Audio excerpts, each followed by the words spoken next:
Hello students, तो आज की क्लास में हम पढ़ने वाले जो इस क्लास में हम टॉपिक कवर करेंगे तो वो टॉपिक कौन कौन से होंगे। तो इसमें हम एक तो बात करेंगे nature of C X bond, यानी कार्बन हेलोजन के बॉन्ड का नेचर क्या होता है। और एक बात करेंगे हम किसके बारे में बेटा, method of preparation of halo alkanes के बारे में। तो nature of C X bond अगर हम देखें, जैसे कि हमारे पास फॉर एग्जाम्पल ये है CH3 एंड X, तो यानी हमने एग्जाम्पल ले लिया किसका बेटा, मिथाइल हैलाइड।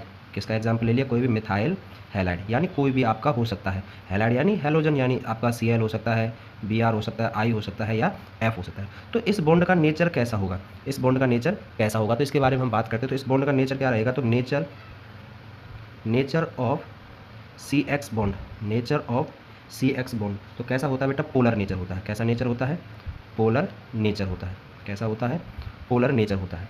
अब पोलर नेचर क्यों होता है, इसका रीज़न क्या है, इसका रीज़न क्या है, बिकॉज इसका रीज़न है बिकॉज एक्स जो है, एक्स यानी हेलोजन जो एटम है, halogen atom, halogen atom is more electronegative, is more electronegative.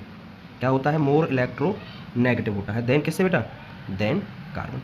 वो कार्बन से क्या होता है, मोर इलेक्ट्रोनेगेटिव, क्योंकि आपको पता है कि जो हेलोजन फैमिली है, एक्स यानी हेलोजन फैमिली है, हेलोजन जो फैमिली है, यानी जो ग्रुप 17 है, कौन सा है, ग्रुप 17 एलिमेंट हैं, उन सभी की ऑल पीरियोडिक टेबल में क्या रहती है, इलेक्ट्रोनेगेटिविटी हाई रहती है। इलेक्ट्रोनेगेटिविटी क्या रहती है, इलेक्ट्रोनेगेटिविटी हाई रहती है। तो इन सभी की हाई रहेगी। तो आपको पता है कि कार्बन कौन से ग्रुप में रहता है बेटा, आपका 12 में रहता है। किस में रहता है, 12 में रहता है या 13 में रहता है। अगर देखें तो बेटा आपका क्या रहेगा, 13, और फिर उसके बाद 14, फिर 15 और 16। तो आपका जो रहता है बी, यानी ये रहेगा 13। तो कार्बन रहेगा हमारा किस ग्रुप में, 14। फिर आपका क्या रहेगा, 15 में कौन रहता है, नाइट्रोजन, और 16 में रहते हैं ऑक्सीजन, और 17 में रहते हैं हेलोजन, यानी आपका फ्लोरीन वाली फैमिली। फिर कल बाहर आई। तो इन सभी की क्या रहती है, इलेक्ट्रोनेगेटिविटी हाई होती है। किसकी रहती है, इलेक्ट्रोनेगेटिविटी हाई होती है। तो आप याद रखना, 13 ग्रुप किसका रहता है, बोरोन फैमिली का, आपका 14 ग्रुप रहता है कार्बन फैमिली का, 15 ग्रुप रहता है नाइट्रोजन फैमिली का, एंड 16 ग्रुप होता है ऑक्सीजन फैमिली का, एंड 17 ग्रुप होता है किसका, हेलोजन, या आपका किनका होता है, हेलोजन गैसेस का। और ये क्या रहती है बेटा आपका, इनके आउटर मोस्ट सेल में, आउटर मोस्ट सेल के अंदर, आउटर मोस्ट सेल के अंदर कितने, 1 इलेक्ट्रॉन की क्या रहती है, कमी रहती है। तो इसके कारण ये ज़्यादा से ज़्यादा क्या करते हैं, एक इलेक्ट्रॉन को लेना प्रीफर करते हैं। क्या करते हैं, एक इलेक्ट्रॉन को लेना प्रीफर करते हैं। और आपको पता है कार्बन के आउटर मोस्ट सेल में कितने इलेक्ट्रॉन होते हैं, 4 इलेक्ट्रॉन होते हैं। कितने होते हैं, 4, क्योंकि कार्बन की वैलेंसी कितनी रहती है, +-4 रहती है। तो कार्बन अपने इलेक्ट्रॉन शेयर करना पसंद करता है, इलेक्ट्रॉन क्या करता है, शेयर करना पसंद करता है। तो ये अपने ऑक्टेट को कंप्लीट करने के लिए एक इलेक्ट्रॉन रखना चाहते हैं। कितना इलेक्ट्रॉन रखना चाहते हैं, सिर्फ एक इलेक्ट्रॉन रखना चाहते हैं। तो इसलिए क्या रहेगा, ये जल्दी से इलेक्ट्रॉन लेना पसंद करेंगे। तो कार्बन के पास 4 इलेक्ट्रॉन दे या ले, तो ये आसानी से अपना शेयरिंग करता है। तो कार्बन की इलेक्ट्रोनेगेटिव, इसके पास नेगेटिव चार्ज, किसके पास बेटा, जो ये फैमिली है 70, तो इनके पास नेगेटिव चार्ज ज़्यादा होता है। कैसा नहीं, number of electron outermost shell में ज़्यादा रहेंगे तो नेगेटिव चार्ज भी क्या रहेगा, ज़्यादा रहेगा। क्लियर है। तो अगर गलती से हम क्या करते हैं, अगर हमारा सी एक्स का बॉन्ड ब्रेक होता है, तो जो ये क्या रहता है, हेलोजन रहता है, ये कार्बन के बॉन्ड को भी, यानी हाइड्रोलाइटिक फिजन के कारण कार्बन के बॉन्ड को, अपने इलेक्ट्रॉन को भी अपने पास ले जाता है। तो कार्बन पर कैसा चार्ज अराइज होगा, पार्शियली पॉजिटिव चार्ज, और इस पर हेलोजन पर क्या रहेगा, नेगेटिव चार्ज होता है। कैसा चार्ज होता है, नेगेटिव चार्ज होता है। उसका रीज़न क्या है भाई आपका, तो because shared pair of electrons are more towards the halogen atom. जो आपके शेयर्ड पेयर इलेक्ट्रॉन्स रहते हैं वो किसकी तरफ, क्योंकि इसका न्यूक्लियस बड़ा होगा, तो इन इलेक्ट्रॉन का जो खिंचाव है कार्बन और हेलोजन में अगर देखा जाए, तो जो कार्बन के इलेक्ट्रॉन है उनका भी जो आपका क्या है, रुख रहेगा, वो किनकी तरफ रहेगा, हेलोजन एटम्स की तरफ रहेगा। तो इसलिए हम कह सकते हैं कि आपका क्या है बेटा, सी एक्स का नेचर कैसा होता है, पोलर नेचर रहता है। कैसा रहता है, पोलर नेचर रहता है। अब यहाँ से क्वेश्चन क्या आएगा, जैसे कि मैं आपसे एक क्वेश्चन आपका यहाँ से बन सकता है, और वो क्वेश्चन क्या है, वो क्वेश्चन इस तरीके से बन सकता है। जैसे कि मैं आपके सामने एक क्वेश्चन लिखता हूँ, C X bond is polarised, C X bond is polarised due to कि जो कार्बन का सी एक्स, जो कार्बन और हेलोजन का बॉन्ड है, वो नेचर में कैसा है, पोलर है। कैसा है, नेचर में पोलर है। कैसा है, सी एक्स बॉन्ड कैसा है, और C X bond is polarised due to किस किसके कारण है। तो अगर इसमें MCQ क्या क्या दे रखे, जैसे आपका फर्स्ट आपका MCQ इसमें बनेगा, जैसे कि डिफरेंस क्या रहेगा, difference in electronegativity of C and X, difference in the electronegativity of C and X। Second MCQ क्या बन सकता है इसका, जैसे कि मैं कह दूँ भाई आपका ड्यू टू sp3 हाइब्रिडाइजेशन, या हाइब्रिडाइज्ड और हाइब्रिडाइज कार्बन। C आपका क्या कहते हैं, जैसे कि और बनाना चाहें तो इसके बीच में क्या है, लॉन्गर बॉन्ड लेंथ, और D क्या कर सकते हैं हम आपका, जैसे कि ऑल ऑफ दीज। तो हमें इनमें से क्या है, एक MCQ आपका देखना है। तो हमारा आंसर क्या रहेगा इसका? हमारा आंसर रहेगा क्या बताइए बेटा? अभी हमने पढ़ा था तो हमने देखा था बिकॉज रीजन क्या बेटा? X is the more electronegative than carbon. तो इसका मतलब क्या हो गया? कार्बन एंड हेलोजन की इलेक्ट्रोनेगेटिविटी में क्या है? डिफरेंस है, यानी क्या है? अंतर है। क्या है? तो आपका एमसीक्यू क्या रहेगा इसका बेटा? तो a MCQ difference in the electronegativity of C and X. Carbon and halogen की क्या रहता है बेटा आपका? इन दोनों की डिफरेंस होता है किसमें? इलेक्ट्रोनेगेटिविटी में। क्या होता है? इलेक्ट्रोनेगेटिविटी में। कोई दिक्कत यहाँ तक? हो गया क्लियर क्वेश्चन? आगे अगर हम बात करें, इसमें ये क्वेश्चन हो गया। अगर हम यहाँ पर थोड़ा सा और बात करते हैं तो हम देखते हैं the reactivity of C X bond increase. क्या करेगी? C X bond increase with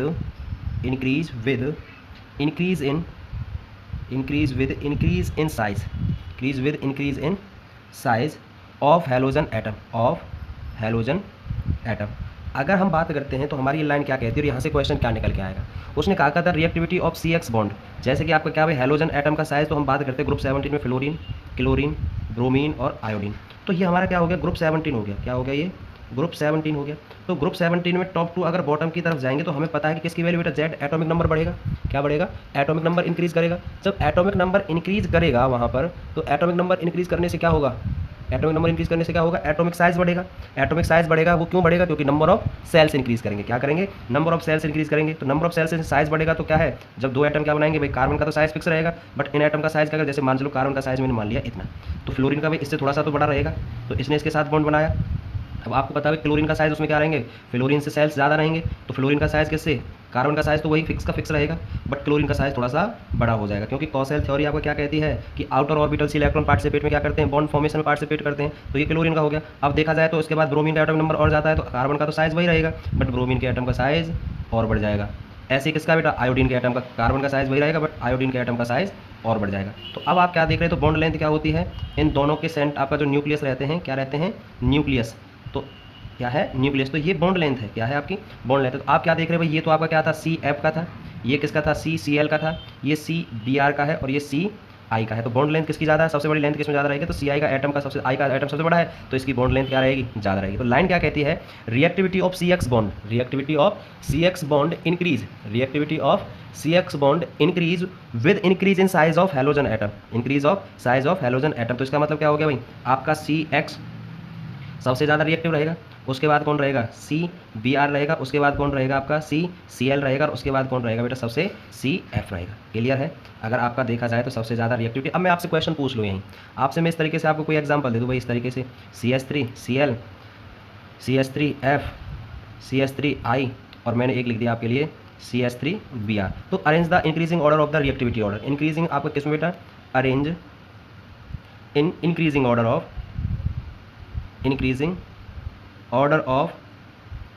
reactivity, कि इसको रिएक्टिविटी के इंक्रीजिंग ऑर्डर में अरेंज किया। तो आपको हमने बताया तो सबसे पहले सबसे कम कौन करेगा? इंक्रीज करना है, बढ़ते हुए क्रम में करना है। तो सबसे आएगा CH3 CF। उसके बाद कौन आएगा भाई? CH3। बताइए जल्दी से क्या रहेगा? सोचिए दिमाग में। तो CH3 CL, क्योंकि F के बाद CL आता है, फिर उसके बाद कौन रहेगा भाई? CH3 Br और उसके बाद कौन सा रहेगा भाई? CH3 I। इस तरीके से आपको कोई एल्काइल के साथ दे दिया जाए और आपसे क्या पूछा जाए? रिएक्टिविटी ऑफ CX बॉन्ड का इनमें से सबसे ज़्यादा रिएक्टिव कौन रहेगा? तो आप इस ऑर्डर के हिसाब से अपना ऑर्डर लिख सकते हैं। तो टेंशन मेरे हिसाब से आप सभी को यहाँ तक समझ आया होगा। आगे चलते हैं। तो यही आपसे एक जो MCQ में या ऐसे आपसे क्वेश्चन पूछा जा सकता है, एक क्वेश्चन यही कि यही आपका किससे रिलेटेड आ जाता है? किससे रिलेटेड आ जाता है? डाइपोल मूवमेंट से। किससे रिलेटेड आ जाता है? डाइपोल मूवमेंट से। किससे रिलेटेड आ जाता है? डाइपोल मूवमेंट से। तो डाइपोल मूवमेंट के बारे में आपने पढ़ा होगा 11th क्लास में। तो E इज इक्वल टू क्या? यू आपका न्यू इज इक्वल टू क्या रहता है? इंटू में डी, चार्ज इंटू में डिस्टेंस। इसमें रहता है चार्ज इंटू में डिस्टेंस। तो एल्काइल हैलाइड का अगर मैं यहाँ पर आपका क्या है? डाइपोल मूवमेंट का ऑर्डर देखता हूँ, तो किसका देखता हूँ? डाइपोल मूवमेंट का ऑर्डर देखता हूँ। तो यानी चार्ज इंटू में क्या रहेगा भाई? डिस्टेंस। क्या रहेगा? डिस्टेंस रहेगा। तो आपने देखा कि अभी तो सर आपने बात की किसके बारे में भाई? CF CL और किसके बारे में भाई? CBr and CI। तो भाई जिसकी डिस्टेंस ज़्यादा रहेगी उसका ही डाइपोल मूवमेंट क्या रहेगा भाई आपका यहाँ पर। और उसमें भी आपको क्या देखना है कि जो यहाँ पर E क्या है? E है आपका चार्ज। E क्या है? चार्ज। एंड D क्या है? आपका डिस्टेंस। क्या है बेटा आपका? Distance move by shared pair electron. अगर मैं इसका ऑर्डर लिखूँ यहाँ पर, क्या लिखूँ यहाँ पर? ऑर्डर लिखूँ, तो इसमें एक चीज़ याद रखना, आप किसके ऑर्डर पर ऐसे मत लिख देना भाई। आप कहीं इसको क्या करें भाई? सबसे बाद जिसकी डिस्टेंस क्या है आप इसको भाई कहीं ऐसे करो, ऐसे सीधे लिख दें। तो यहाँ पर जो विशेष तौर पर आपको याद रखने वाली बात है, तो इसके ऑर्डर में हमेशा ये याद रखना, जो इसका ऑर्डर है उसमें क्लोरीन का डाइपोल मूवमेंट क्या रहता है? ज़्यादा रहता है। किससे? फ्लोरीन के डाइपोल मूवमेंट से। किसका ज़्यादा रहता है? क्लोरीन का डाइपोल मूवमेंट ज़्यादा रहेगा। क्या रहेगा, डाइपोल मोमेंट ज़्यादा रहेगा। ये वाला अपने आप में एक क्वेश्चन भी बन जाता है। क्या बन जाता है, एक क्वेश्चन बन जाता है कि वो ऐसे पूछ सकता है कि आपने क्या देखा भाई आपका, कि जो डाइपोल मोमेंट आप कैसे लिख सकते हैं, इसका रीज़न क्या लिखेंगे हम, इसका रीज़न यहाँ पर लिख सकते हैं क्या, कि dipole movement of CH3Cl is higher than किससे बेटा, इज़ हायर देन किससे रहेगा, CH3F से। रीज़न क्या है उसका, due to the greater bond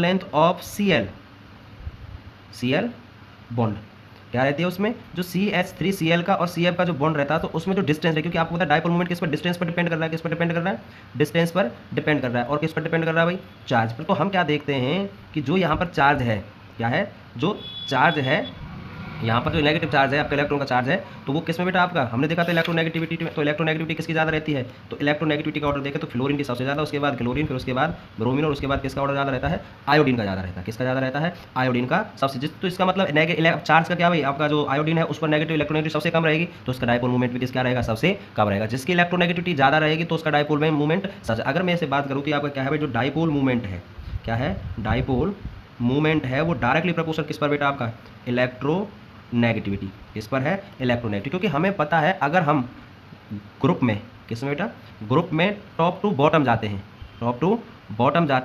कहाँ जाते हैं, टॉप टू बॉटम की तरफ जाते हैं, तो हमारा क्या होता है, नॉन मेटालिक करेक्टर घटता है। अगर नॉन मेटालिक करेक्टर घट रहा है तो इसका मतलब इलेक्ट्रोनेगेटिविटी घट रही है, इसका मतलब मेटालिक यानी इलेक्ट्रोपॉजिटिविटी बढ़ रही है। क्या बढ़ रही है, इलेक्ट्रोपॉजिटिविटी बढ़ती है। तो इलेक्ट्रोनेगेटिविटी सबसे कम किसकी होती है, आयोडीन, उसके बाद ब्रोमीन, उसके बाद क्लोरीन। जबकि हमारा ऑर्डर क्या होना चाहिए था, हमारा ऑर्डर इस तरीके से, तो फिर ये होना चाहिए था, क्या होना चाहिए था भाई, इस तरीके से डाइपोल मूवमेंट का ऑर्डर ये होना चाहिए। जबकि ये क्या रहेगा बेटा, आप इसको कभी भी ना लिखें, ये आपका रॉन्ग रहेगा। क्या रहेगा, ये आपका गलत रहेगा। क्या रहेगा आपका, ये गलत रहेगा। आपको इसकी जगह पर ये और इसकी जगह पर ये क्यों लिखना होगा, कि डाइपोल मूवमेंट ऑफ किसका बेटा, आपका CX बॉन्ड का ग्रेटर किसके कारण, बॉन्ड लेंथ ऑफ किसकी बेटा, बॉन्ड लेंथ किसकी, आपका CCl की ग्रेटर रहती है किससे, CF से। किससे, CF से। तो एक क्वेश्चन ये अगर गलती से पूछ लिया जाए तो इस पर थोड़ा सा आप याद रखेंगे, इसको थोड़ा सा फोकस करके रखेंगे। यहाँ पर एक थोड़ा सा एक क्वेश्चन थोड़ा सा कह सकते हैं ना टिपिकल, या आपका देखो आपका एक क्वेश्चन हमने रिएक्टिविटी के बारे में पढ़ा था, तो एक रिएक्शन में आपका क्वेश्चन अगर बनाना चाहूँ तो कैसे बन जाएगा, ऐसे भी क्वेश्चन आपसे पूछ सकता हूँ। मैं जैसे अभी आपके लिए क्वेश्चन बनाता हूँ, तो जैसे कि मैं आपसे पूछूँ इस तरीके से कि which of the following has shortest bond length. तो आपको MCQ क्या दे दिया बेटा, CF, BMCQ क्या दे दिया आपका, जैसे कि मैंने CCl, CMCQ क्या दे दिया वैसे CBr, और DMCQ क्या दे दिया मैंने, जैसे कि आपको CI। तो बताइए कौन सा रहेगा, अभी हमने बात की है।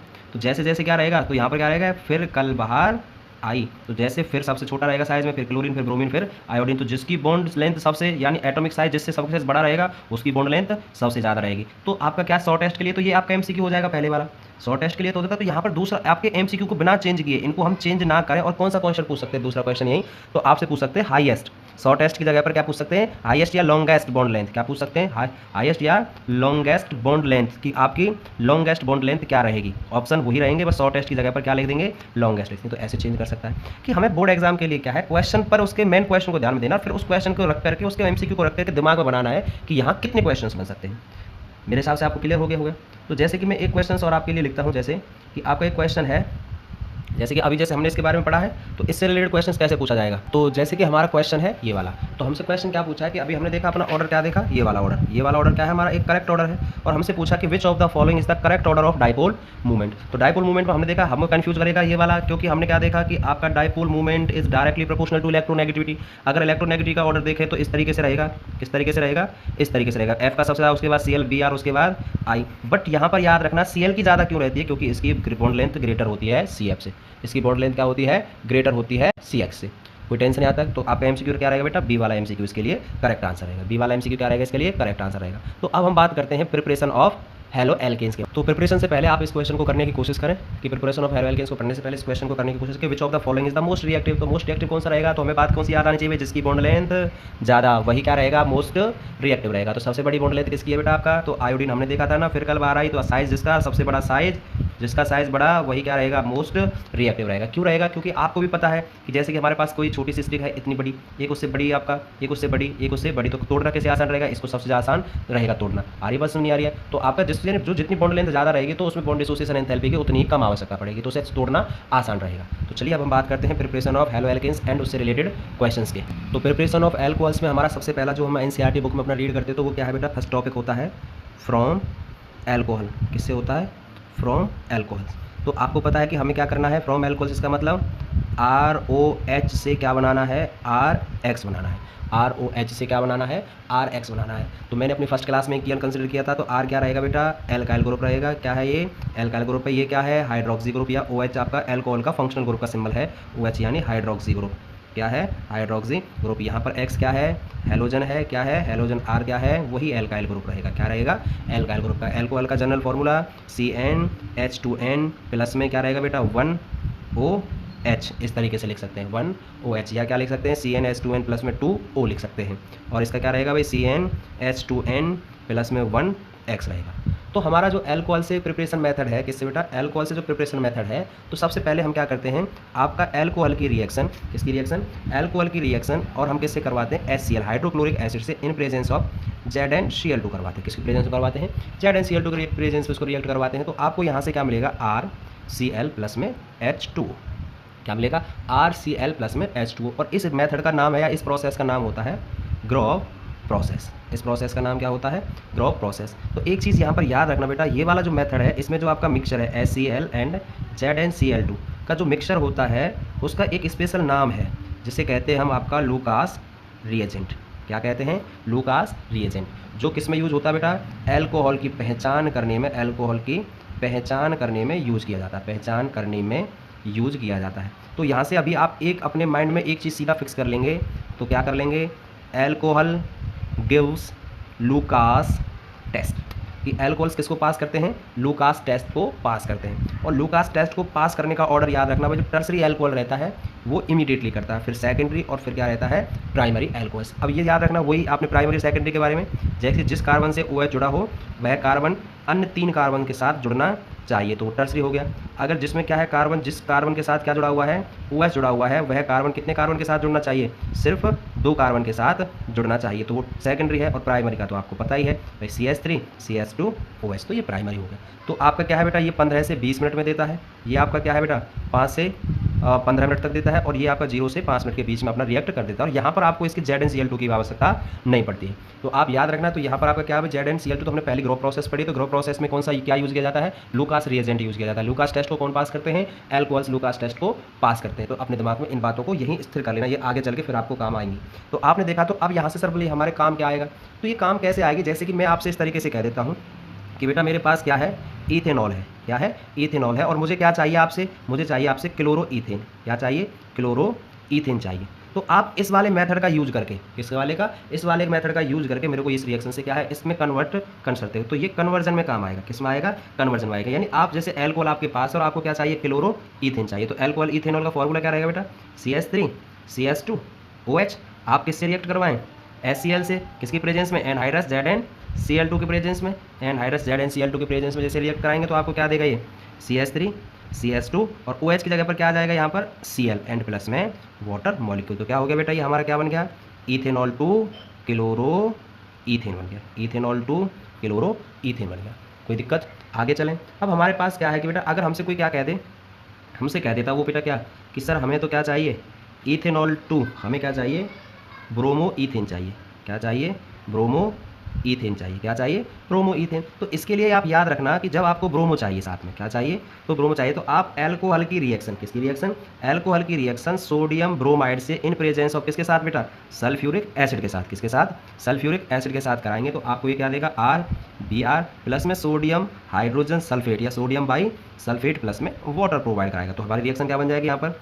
CH3 CH2 OH प्लस में NaBr सोडियम ब्रोमाइड प्लस में बेटा क्या रहेगा? H2SO4 एंड आपको ये क्या देगा बेटा?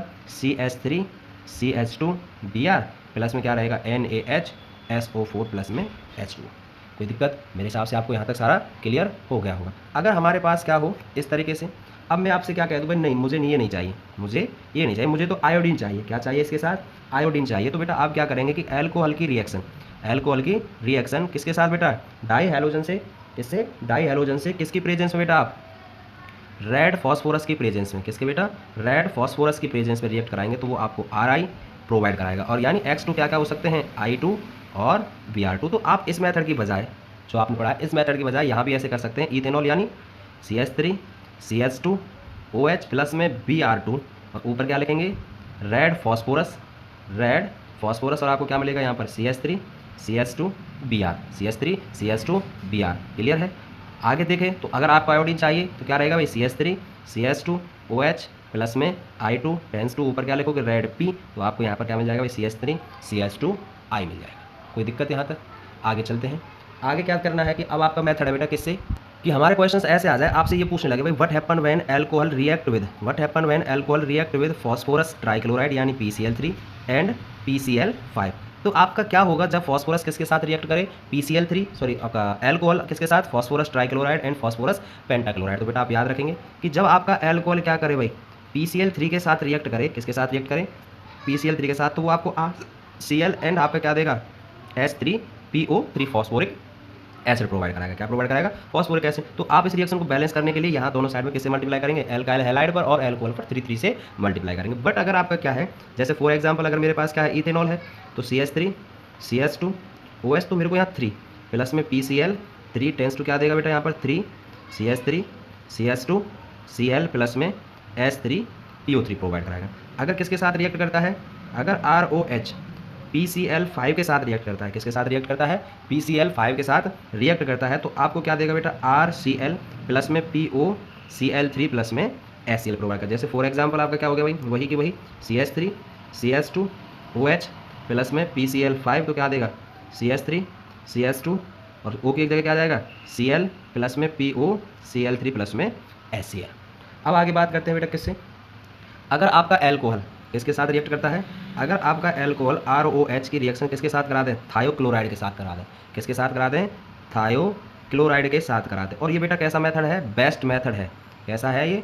इसको बेस्ट मेथड कंसीडर किया जाता है। कैसा मेथड कंसीडर किया जाता है? Best method for the preparation of halo alkanes के लिए इसको कंसीडर किया जाता है। उसका रीजन क्या है उसको समझो, कि आपको ये RCl तो देगा, साथ में साइड प्रोडक्ट देगा सल्फर डाइऑक्साइड एंड आपको हाइड्रोक्लोरिक एसिड। दोनों की हाइड्रोक्लोरिक एसिड में यानी हाइड्रोक्लोरिक किस फॉर्म में देगा? आपको गैसियस फॉर्म में देगा। किस फॉर्म में देगा? गैसियस फॉर्म में। तो तुम्हें पता है कि अगर हमारे साइड प्रोडक्ट कैसी क्या उस स्टेट में हो, गैस स्टेट में हो, तो वो अपने आप उस जगह से क्या हो? निकल जाएंगे। कहाँ से? हैलो एल्केन्स में। तो यहाँ पर सेपरेशन का खर्चा बचेगा, इनको अलग करने का खर्चा बचेगा। तो इसलिए आपका क्या है? Preparation of halo alkanes from alcohol, तो with the reactions of thiochloride वाला बेस्ट मेथड माना जाता है। उसका वजह क्या है? कि उसके साथ जो साइड प्रोडक्ट रहते हैं वो किस में निकलते हैं? गैसियस फॉर्म में निकलते हैं और वो अपने आप उस जगह से उड़ जाते हैं। तो इसलिए बचेगा क्या वहाँ पर? आपका एल्काइल हैलाइड बचेगा। तो इसलिए आपके बेस्ट मेथड, जैसे फॉर एग्जाम्पल आपका भाई CH3 CH2 प्रोपेनॉल प्लस में H2, तो SOCl3, तो क्या देगा बेटा आपको? ये CH3 CH2 Cl प्लस में SO2 प्लस में HCl, ये गैस प्रोवाइड कराएगा। कोई दिक्कत यहाँ तक? तो अगला आगे पढ़ते हैं हम किसके साथ। अब आगे बात करते हैं हम आपका बेटा फ्रॉम हाइड्रोकार्बन्स। किससे बात करते हैं? From hydrocarbons. तो फ्रॉम हाइड्रोकार्बन्स में, तो हाइड्रोकार्बन्स में किससे बात करते हैं? तो फ्रॉम हाइड्रोकार्बन।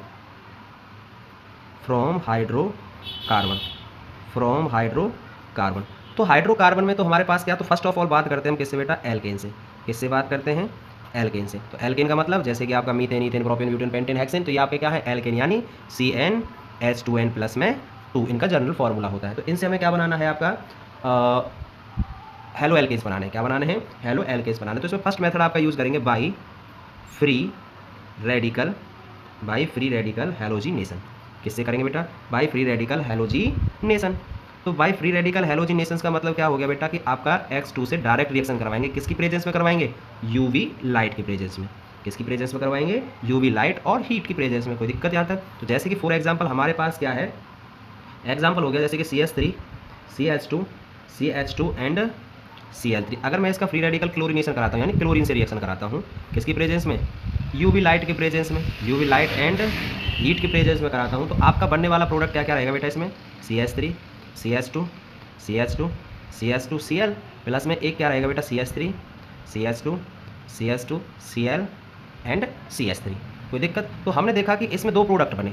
अब इसमें से 2 प्रोडक्ट में से मेजर कौन सा रहेगा और माइनर कौन सा रहेगा? मेजर कौन सा रहेगा और माइनर कौन सा रहेगा? तो बेटा ये मेजर प्रोडक्ट रहेगा। क्या रहेगा, मेजर, और ये क्या रहेगा आपका माइनर प्रोडक्ट रहेगा। क्या रहेगा, माइनर प्रोडक्ट रहेगा। यानी इसका नाम क्या रहेगा, एन क्लोरोब्यूटेन, एन या एन अब butyl chloride, and butyl chloride. और इसका क्या रहेगा बेटा आपका, क्योंकि किस पर लगा है, सैक पर लगा है, तो सैक सेकेंडरी ब्यूटाइल क्लोराइड। अब आपसे कोई पूछने लगे भाई ये मेजर क्यों है, ये मेजर क्यों है, तो इसकी बात ये याद रखना बेटा। देखो तो इसमें इसका क्या रहता है कि जो ये है, अगर यहाँ पर देखा जाए तो यहाँ पर जो स्टेबिलिटी है वो कार्बोकैटायन सेकेंडरी है। कैसा कैटायन है, सेकेंडरी कार्बोकैटायन है। अगर हम यहाँ से क्लोरीन को अलग करें तो यहाँ प्राइमरी। तो स्टेबिलिटी ऑफ कार्बोकैटायन के लिए stability of carbocation, stability of carbocation में यानी टर्सरी आपका क्या रहेगा, मोस्ट स्टेबल, फिर सेकेंडरी, और फिर क्या रहेगा आपका प्राइमरी। तो टर्सरी जो कार्बोकैटायन है वो मोस्ट स्टेबल है, उसके बाद सेकेंडरी है, फिर उसके बाद प्राइमरी है। तो यहाँ पर स्टेबिलिटी किसकी ज़्यादा रहेगी, इस वाले कार्बोकैटायन। तो आपका मेजर प्रोडक्ट भी क्या रहेगा ये, क्योंकि रिएक्शन में ये टूट करके किधर बनता रहेगा, सेकेंडरी में बदलता रहेगा। तो इसके 55% चांस रहते हैं, इसके 45% रहते हैं। क्लियर, क्योंकि ये भी टूट के धीरे धीरे किस में बदलता रहता है, सेकेंडरी में बदलता रहता है। तो नेक्स्ट बेटा अब आपका फ्रॉम एल्किन, क्या है, फ्रॉम एल्किन। तो फ्रॉम एल्किन की अगर हम बात करते हैं, फ्रॉम एल्किन यानी CnH2n। तो आपका क्या है कि अगर हमारे पास एल्किन, तो एल्किन में थोड़ा सा समझ लें कि मैं आपके सामने एक एग्जांपल लिखता हूँ, CH2 डबल बॉन्ड CH2, और एक मैं आपके सामने लिखता हूँ किस तरीके से, CH2 double bond CH and CH3। ये दोनों एल्किन है, ये भी एल्किन है और ये भी एल्किन है। ये आपका ईथीन है और ये आपका प्रोपीन है। क्या है, ये आपका ईथीन है और ये प्रोपीन है। बट दोनों फ़र्क क्या है, तो दोनों में फ़र्क ये है बेटा, ये आपका सिमेट्रिकल है। क्या है आपका, सिमेट्रिकल एल्किन है। और सर अभी सिमेट्रिकल एल्किन का क्या राग है, यानी क्या चक्कर है यहाँ पर, तो क्या रहेगा सिमेट्रिकल एल्किन का जो मामला है, तो इसमें आपको क्या देखना है कि जो डबल बॉन्ड है उसके दोनों साइड जितने भी आपके कार्बन ग्रुप हैं, आपका एल्काइल ग्रुप है, वो सेम होना चाहिए। दोनों साइड का एल्काइल ग्रुप क्या होना चाहिए, सेम। तो हम यहाँ क्या देख रहे हैं भाई, हम क्या यहाँ भी एक कार्बन है, यहाँ भी, बट यहाँ पर क्या देख रहे हैं भाई, इधर की साइड में 2 कार्बन और इधर की साइड में 1 कार्बन है। तो ये क्या रहेगा, अनसिमेट्रिकल। क्या रहेगा, ये अनसिमेट्रिकल एल्किन रहेगा। क्या रहेगा, अनसिमेट्रिकल एल्किन रहेगा। तो हमारा अनसिमेट्रिकल एल्किन में थोड़ा सा हमें विशेष तौर पर ध्यान रखना होगा। और यहाँ पर हम एक कुछ बात याद रखेंगे, मार्कोनिकॉफ रूल। किसके बारे में याद रखेंगे बेटा, मार्कोनिकॉफ रूल। मार्कोनिकॉफ रूल क्या होता है आपका, मार्कोनिकॉफ रूल होता है, अब इसको अभी हम आपका एग्जाम्पल के उससे समझेंगे। जैसे कि मान के चलो भाई हमारे पास क्या है, RCH डबल बॉन्ड CH2, एक अनसिमेट्रिकल क्या है, एल्कीन है। क्या है, क्योंकि सिमेट्रिकल में तो हमें कोई दिक्कत ही नहीं है, उसमें तो हमें कोई दिक्कत रियली नहीं है। वहाँ तो हम अब सीधा क्या है कि हमारे पास जैसे कि CH2 डबल बॉन्ड हो गया, इसके साथ अगर हमने कोई भी हैलोजन एसिड क्या कराया, रिएक्ट कराया, क्या कराया, कोई भी हैलोजन एसिड रिएक्ट कराया, तो हमें यहाँ पर कोई दिक्कत ही नहीं करनी, क्योंकि यहाँ पर तो क्या रहेगा भाई, एक यहाँ पर CH3 हो जाएगा और यहाँ पर क्या हो जाएगा CH2X, उसके साथ X। अब X के लिए आप याद रखना, X क्या क्या हो सकते हैं, Cl, Br और I। HF नहीं रहेगा, HF नहीं रहेगा, क्योंकि उसकी रिएक्शन बहुत फास्ट रहेगी। तो हम यहाँ पर इसमें तो कोई दिक्कत है ही नहीं, यहाँ मार्कोनिक एंटी मार्कोनिक का कोई याद रखने का मामला नहीं है। बट यहाँ पर याद रखेंगे कि अगर हम यहाँ पर क्या लगाते हैं, HX लगाते हैं, तो हम यहाँ पर 2 तरीके से प्रोडक्ट बना सकते हैं। कैसे कैसे, एक तो इस तरीके से भाई CH2 क्या हो गया भाई, CH2 सिंगल बॉन्ड, और क्या रहेगा भाई आपका CH2 एंड X, क्योंकि हमने क्या किया भाई, एक H को इस पर जोड़ दिया और X को किस पर जोड़ दिया, इस पर। अब दूसरा प्रोडक्ट क्या बन सकता है, यहाँ से दूसरा बनेगा किस तरीके से, CH2 की जगह पर क्या रहेगा, यहाँ पर X एंड यहाँ पर क्या हो जाए बेटा आपका CH3 हो जाए। तो दोनों 2 प्रोडक्ट बनाए हमने, क्या बनाए इसमें, 2 प्रोडक्ट बनाए। तो अब आप याद रखेंगे कि मार्कोनिकॉफ रूल के हिसाब से, मार्कोनिकॉफ रूल के हिसाब से हमेशा क्या होगा कि जब आपका मार्कोनिकॉफ रूल लगेगा, MR रूल लगेगा, तो उसमें आपको याद रखनी है, मैं यहाँ पर शुद्ध हिंदी में लिख देता हूँ। MR रूल क्या कहता है, MR रूल के अनुसार H उस कार्बन पर लगेगा जहाँ H ज़्यादा है, जहाँ H ज़्यादा है, और X वहाँ उस कार्बन पर लगेगा जहाँ क्या है बेटा आपका H कम है। तो अगर हम इसमें देखें तो H यहाँ ज़्यादा है, तो मार्कोनिकॉफ इसके हिसाब से क्या है भाई आपका, H कहाँ लगेगा, मार्कोनिकॉफ रूल के हिसाब से यहाँ लगेगा, और क्या है X कहाँ लगेगा, X वहाँ लगेगा जहाँ पर H कम है। ये तो मार्कोनिकॉफ रूल कहता है। तो अगर हम देखें तो मैं इस रिएक्शन को एक अच्छे तरीके से लिखना चाहूँ तो कैसे शो कर सकता हूँ, इस तरीके से कि हमारे पास RCH double bond CH2 plus में HX। तो आपने इस पर क्या लिख दिया, मार्कोनिकॉफ रूल लिख दिया, यानी MR रूल लिख दिया। MR रूल लिख दिया तो आपका बनने वाला प्रोडक्ट क्या रहेगा, RCHX। X कहाँ जाएगा, कम हाइड्रोजन वाले पर, और हाइड्रोजन कहाँ जाएगा, ज़्यादा हाइड्रोजन वाले पर, तो CH3।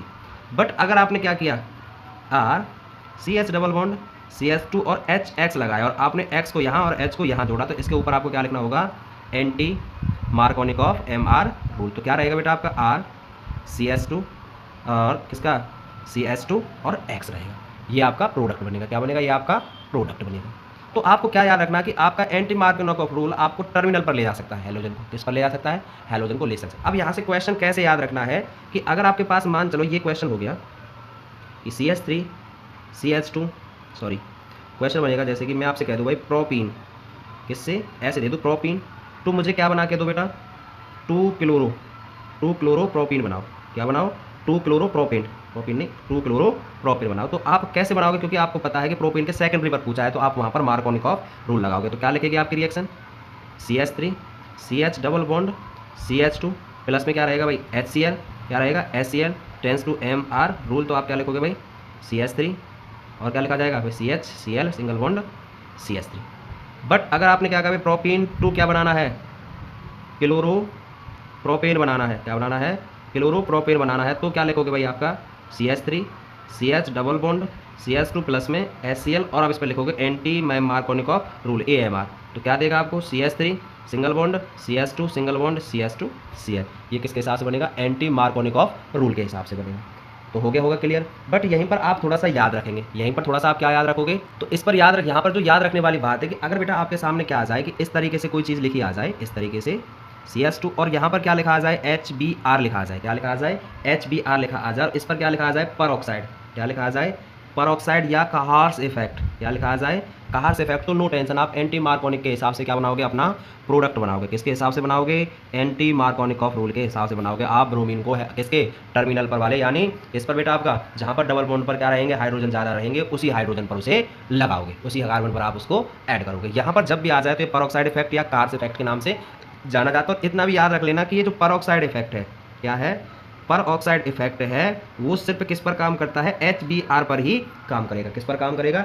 HBr पर ही काम करेगा। एक चीज़ याद रखना यहाँ पर बेटा, जो मैं आपसे कह रहा हूँ कि मान के चलो आपके पास कोई एल्कीन दे रखा है और उसके साथ क्या दे रखा है? Br2 और ऊपर क्या दे रखा है? CCl4 एज अ कैटालिस्ट दे रखा है। तो यहाँ पर विशेष तौर पर याद रखेंगे, आपको यहाँ पर विक डाइहैलाइड मिलेंगे। क्या मिलेंगे? विक डाइहैलाइड। तो क्या मिलेगा? विक डाइहैलाइड। तो यानी अगर मैं यहाँ पर H लगा लेता हूँ, क्या लगा लेता हूँ? H, तो क्या मिलेगा भाई? Br CH2 single bond CH Br CH2 single bond CH2 Br। क्या मिलते हैं यहाँ पर? विक डाइहैलाइड बनेंगे। क्या बनेंगे? विक डाइहैलाइड। विक डाइहैलाइड बनेंगे। क्या बनेंगे? विक डाइहैलाइड। याद रखना यहाँ पर क्या कह रहा हूँ बेटा, इन चीज़ों में कंफ्यूज मत हो जाना कि डायरेक्ट ब्रोमिनेशन करा दिया, बट वो आपका क्या था? फ्री रेडिकल हेलोजिनेशन था, वो एल्केन का था। किसका था? वो एल्केन का था। अगर मैं आपको कंफ्यूज करने के लिए क्या कह दूँ भाई, इस तरीके से आपके सामने लिख दूँ भाई। कैसे?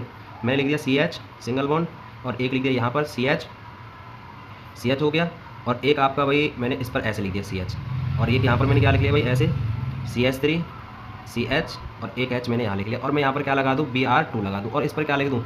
UV light. तो कंफ्यूज मत हो जाना, यहाँ का प्रोडक्ट अलग रहेगा और वहाँ का प्रोडक्ट अलग रहेगा। यहाँ का प्रोडक्ट अलग है और वहाँ का प्रोडक्ट अलग है। वहाँ पर क्या मिलता है? बनेंगे यहाँ पर विक डाइहैलाइड मिलेगा इन presence of CCl4, in presence of CCl4। तो नेक्स्ट बेटा आपका यहाँ पर 2 इंपॉर्टेंट रिएक्शंस हैं बोर्ड एग्जाम के लिए भी। क्या है? अब आपका पढ़ते हैं हैलोजन एक्सचेंज। किसके बारे में पढ़ते हैं? Halogen exchange. तो हैलोजन एक्सचेंज में सबसे पहली जो रिएक्शन है वो पढ़ेंगे आपका फिंकलिस्टीन रिएक्शन। क्या है? फिंकलिस्टीन रिएक्शंस। किसके बारे में पढ़ते हैं? फिंकलिस्टीन रिएक्शंस के बारे में पढ़ते हैं। तो फिंकलिस्टीन रिएक्शंस में क्या रहेगा बेटा? आपका कोई भी RX रहेगा और उसकी रिएक्शन किससे कराएंगे? सोडियम आयोडाइड से करवाएंगे। किसके प्रेजेंस में? ड्राई एसीटोन की प्रेजेंस में। किसकी में? ड्राई एसीटोन की प्रेजेंस में। तो आपको क्या देगा? Ri प्लस में सोडियम X जो भी हैलाइड रहेगा। तो हैलाइड क्या क्या हो सकता है? या ये याद रखना बेटा, X हो सकता है सिर्फ, क्या क्या? Cl और Br, ये लिमिट है इसमें। अगला क्वेश्चन आपका क्या रहता है? अगली जो रिएक्शन है वो यहाँ पर जो इंपॉर्टेंट रिएक्शन है वो है आपकी क्या बेटा? वो है स्वार्ट्स रिएक्शंस। क्या है? Swarts reactions. क्या है? स्वार्ट्स रिएक्शंस है, या स्वार्ट्स रिएक्शंस आपकी यहाँ पर है। तो क्या रहेगा? यहाँ पर RX रहेगा। तो RX से जो रिएक्शन करा सकते हैं वो आपका सिल्वर क्लोराइड हो सकता है, मर्क्यूरिक फ्लोराइड हो सकता है, क्या हो सकता है? कोबाल्ट फ्लोराइड हो सकता है, और एंटीमनी फ्लोराइड हो सकता है। क्या हो सकता है? तो ये आपको सब क्या देंगे? RF देंगे। क्या देंगे आपको? ये RF देंगे। तो इन सभी का आप विशेष तौर पर याद रखेंगे कि ये आपका क्या है। तो इनमें से जो इंपॉर्टेंट जो चीज़ आपको याद रखनी है कि हमारी 2 जो आपकी प्रोसेस हैं जो इंपॉर्टेंट यहाँ पर हैं, तो हमें क्या क्या याद रखना है? सीधे सीधे सिंपल शब्दों में अब तक जो हमने रिएक्शन पढ़ी है, जो ठीक ठाक नाम जिनके लिए है, तो पहली वाली क्या थी बेटा? आपका ग्रोव प्रोसेस थी। क्या थी भाई? ग्रोव प्रोसेस थी। तो ग्रोव प्रोसेस जैसे ही माइंड में आएगा तो एल्कोहल से किसकी रिएक्शन करवाएंगे? हाइड्रोक्लोरिक एसिड की कराएंगे। किसकी कराएंगे? एल्कोहल से hydrochloric acid in presence of anhydrous ZnCl2 की प्रेजेंस में। क्या देगा आपको? RCl प्लस में H2O प्रोवाइड कराएगा। उसके बाद एक और इंपॉर्टेंट है, वो है डार्जन प्रोसेस। क्या है? डार्जन प्रोसेस। क्या है? डार्जन प्रोसेस, जिसमें एल्कोहल है और उसके साथ में क्या जुड़ा हुआ है? थायोक्लोराइड। जो आपको क्या दे रहा है बेटा? RCl SO2 and HCl in gaseous form, best method for the preparation of halo alkane. उसके बाद क्या है बेटा, फ्रॉम एल्केन है तो एल्केन से कैसे कराएंगे, फ्री रेडिकल हैलोजिनेशन। किससे कराएंगे, फ्री रेडिकल हैलोजिनेशन से कराएंगे। तो X two in presence of UV light, किसकी प्रेजेंस में करवाएंगे, in presence of UV light, जो हमें क्या देगा, एल्काइल हैलाइड देगा। क्या देगा, एल्काइल हैलाइड देगा। याद रखना मीथेन, ईथेन और प्रोपेन तक तो हमें कोई दिक्कत नहीं है। मीथेन, ईथेन, प्रोपेन तक तो मीथेन, ईथेन तक तो प्रोपेन और ब्यूटेन, उससे आगे आगे क्या है, प्रोडक्टों की संख्या बढ़ती चली जाएगी, प्रोडक्टों की संख्या बढ़ती चली जाएगी। फिर उसके बाद आपका फिर उसमें अपना जो मेन इंपोर्टेंट भूमिका निभाती है एक मार्कोनिकॉफ रूल। क्या याद रखना है, मार्कोनिकॉफ रूल। वो भी किस में याद रखना है, अनसिमेट्रिकल में। किस में याद रखना है, अनसिमेट्रिकल में याद रखना है। किस में याद रखना है, अनसिमेट्रिकल में याद रखना है, HX के साथ। और उसमें क्या है भाई, आपका MR रूल रहेगा। तो क्या रहेगा बेटा, ये आपको प्रोडक्ट देगा CH एंड CH3। अगर क्या रहेगा बेटा, ये अनसिमेट्रिकल में इस तरीके से रहेगा और ये एंटी मार्कोनिकॉफ रूल को फॉलो करेगा। किसको फॉलो करेगा, एंटी मार्कोनिकॉफ रूल को फॉलो करेगा। तो आपको ये प्रोडक्ट देगा ये वाला, कोई दिक्कत। एक याद रखना, परऑक्साइड इफेक्ट या कार्स इफेक्ट में आ जाएगा तो जो किसके लिए सिर्फ एप्लीकेबल है बेटा आपका, वो सिर्फ HBr पर, उसके ऊपर परऑक्साइड लिखा आ जाए या H2O2 कोई भी परऑक्साइड लिखा जाए या कार्स इफेक्ट लिखा जाए तो उसमें हमें कोई दिक्कत नहीं होनी चाहिए। सिर्फ वो आपका क्या है, टर्मिनल पर चला जाएगा। किस पर चला जाएगा, टर्मिनल पर चला जाएगा। उसके आगे क्या है, उसके आगे हमारे पास दो रिएक्शन है। कौन कौन सी इंपॉर्टेंट रिएक्शन, तो फ्रैंकलिन रिएक्शंस में क्या था, एक्सचेंज है हैलोजन एक्सचेंज। तो RX प्लस में सोडियम आयोडाइड रहेगा।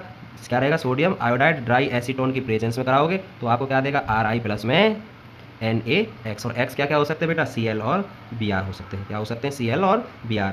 आगे क्या है बेटा आपका RX है। अगर रिएक्शन किससे हो गई, AgF से हो जाए या COF2 से हो जाए या SbF3 से हो जाए या H2F2 से हो जाए तो बनने वाला प्रोडक्ट क्या रहेगा, RF प्लस में इनके साथ जो X है इन सभी के साथ जुड़ जाएगा। तो ये इंपॉर्टेंट हमने प्रोसेस अब तक पढ़ी है। क्या पढ़ी है, अब तक ये सभी इंपॉर्टेंट प्रोसेस पढ़ी है। तो इनके बारे में हमें कोई टेंशन नहीं होनी चाहिए और इससे रिलेटेड आप क्वेश्चंस की प्रिपरेशन कर सकते हैं, इससे रिलेटेड क्वेश्चंस के बारे में तैयारी कर सकते हैं। नेक्स्ट वीडियो में हम आगे बात करने वाले किसके बारे में बात करेंगे, इससे रिलेटेड क्वेश्चंस के बारे में और थोड़ा बहुत किसके बारे में लिखा आपका प्रिपरेशन ऑफ हेलो एल्केन्स के लिए।